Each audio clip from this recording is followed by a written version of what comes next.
Coco, welcome back to Melbourne. How does it feel playing the Australian Open as a singles Grand Slam champion?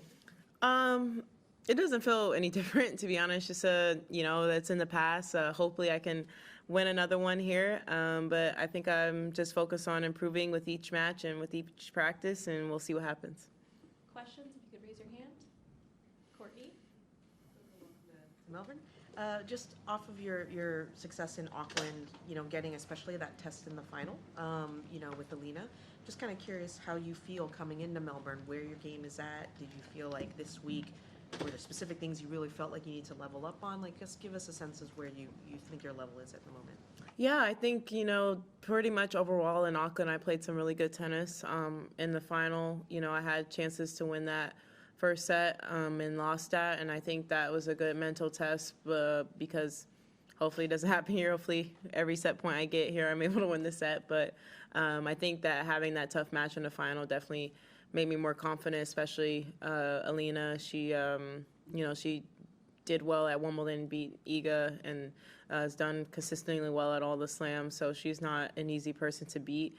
And then throughout the previous matches, I think just being able to play so well, especially with the pressure of being the number one seed and defending champion, I think it will hopefully prep me for later on this season when that will probably happen more often. Tumani and then Matt. Your service motion's looking a bit different, I think, like a bit more abbreviated. Just wondering what the process was of making that change and what you were trying to achieve with it. Yeah, I think for me it was a very small change. It only took me like 2 days to get really, or maybe 3, to get really comfortable with it. It was just to make the toss more consistent, instead of throwing from so low to start up higher, to make the toss more consistent.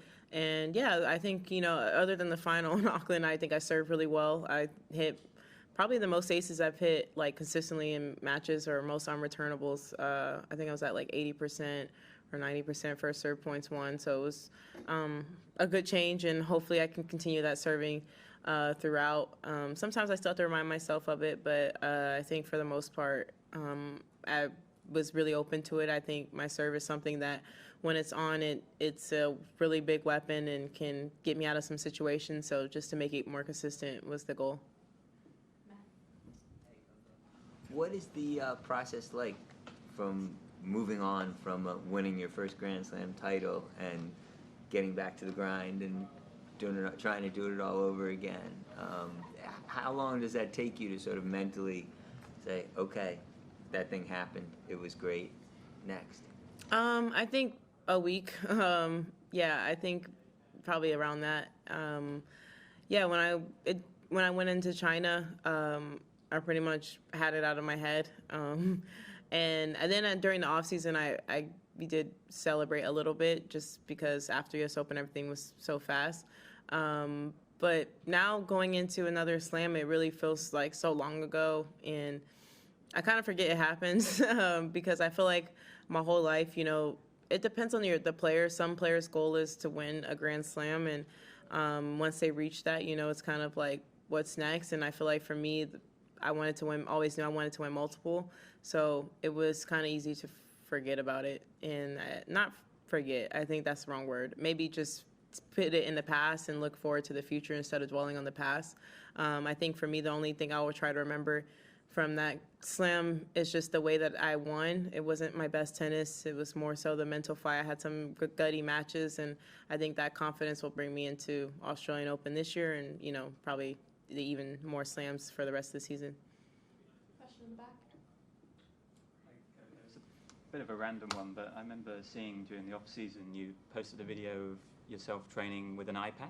Yeah. And I was just wondering, is that a new drill, and kind of what you get out of that as a drill? Yeah, I've done it a couple times, mainly in the warm-ups with just hand-eye coordination, and yeah, that's really all it is. Hand-eye coordination. It's no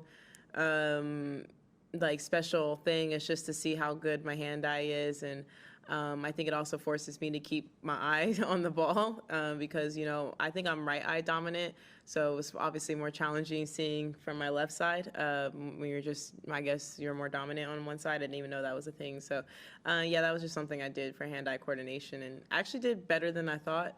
I would. And yeah, I haven't done it since that video, but I've done it like just tossing tennis balls, but I haven't hit with it since. Courtney? You mentioned that your goal has always been to win, obviously, multiple slams. Has there ever been a number in your head of like a target?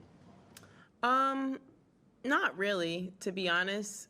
I mean, I would say recently I feel like I wanted to get double digits, so that's like cool. But there's no number, and yeah, who knows? I could change depending on how my career goes. But right now, I would say double digits would be pretty awesome. I don't know if it will happen, but I will. I think that's a high goal, and I think setting my goals high pushes me beyond what I think I can do. Catherine? Just in terms of your goals, specifically this season, I'm just curious how the Olympics features and changes things mentally for you, both singles and doubles, Yeah. I guess. Is that a big goal for you? Yeah, well, one of the goals I wrote down on my vision note was in my phone, was to win a medal in the Olympics. And for me, like, I'm gonna be completely honest. I know I don't really care what event it is in. I feel like a gold or silver or bronze, whatever medal it is one of those things that doesn't matter if I mean, it does matter if obviously I want to win in singles, but I just feel like I would appreciate it just as much whether it was in singles or doubles. It's not the same to me as a slam, I guess, in a way. So yeah, I won a medal at any of the events. I ideally would want to play all three, but we had to see where I fall on the lineup with ranking wise and all of that. But yeah, those definitely is a priority. The Olympics have been a priority in both singles and doubles. Okay, a few more. Question up front.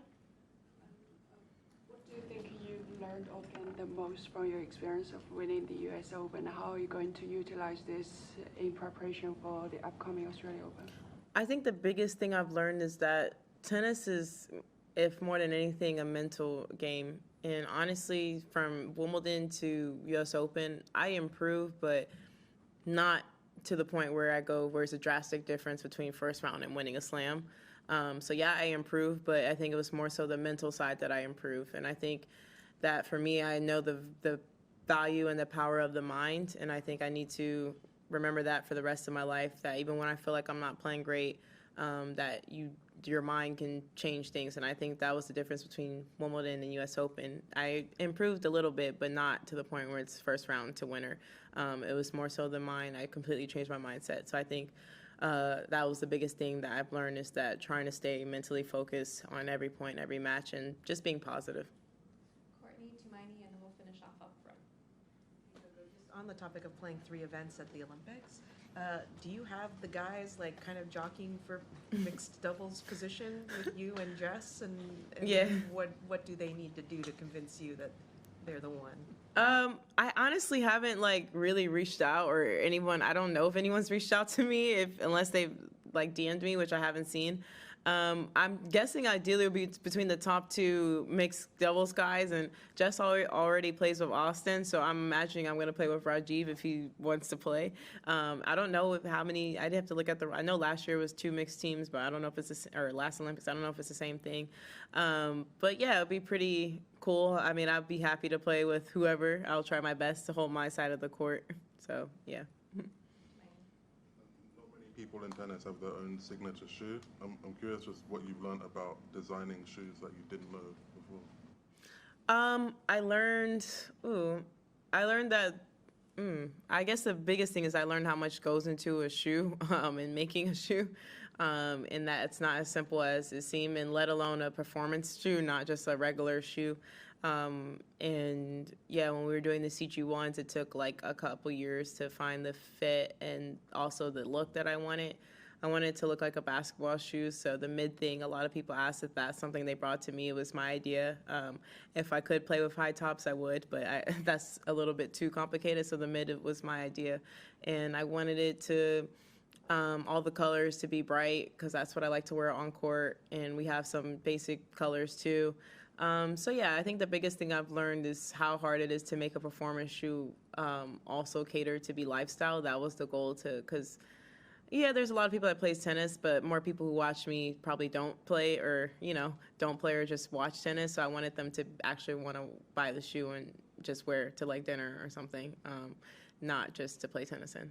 As someone who like obviously moves very well, how like particular are you with like the fit of the shoe and how it feels? Yeah, for me, stability was the most important thing because I do hard cuts, I do slide, and obviously durability. I like to change my shoes like every 3 to 4 matches.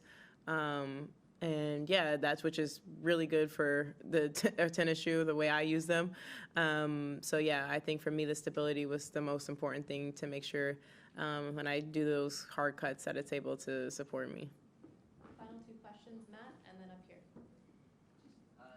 To go back to what you said about the mindset change, you change your mindset from what to what, and how did you do that?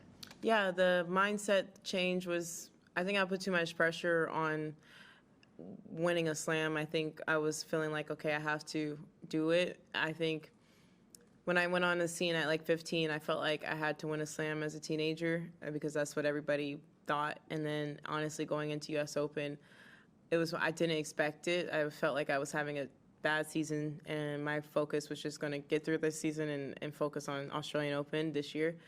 And then, yeah, I think putting that mindset just relaxed me a lot, and I was just taking it match by match. And at the end of the day, it was like the worst thing that happened to me at Wimbledon was that I could lose first round, and that wasn't even that bad. Like, obviously it sucked, but like the world didn't end. The sun still shines. I still have my friends. I still have my family. So I realized that losing isn't all that bad, and that I should just focus on the battle and the process and enjoy it. When it's 5-all in a third set, enjoy that battle instead of thinking, oh, what if I lose? So that was the biggest mindset, and I found myself being able to play freer and trust myself more. Question here. Hey. Hi. How does it feel when you walk out on court and so many people are looking up to you? I try not to feel that feeling, honestly. A lot of times when I walk on court, actually the last couple of years I've gotten comfortable at waving at the crowd and looking up at the crowd, but usually I have my headphones on full volume blast because I don't like to hear the crowd because it makes me nervous. So yeah, usually I try not to feel that feeling. I try to block it out. All right, we'll leave it there. Thank you. Thank you, everyone. guys. Thanks.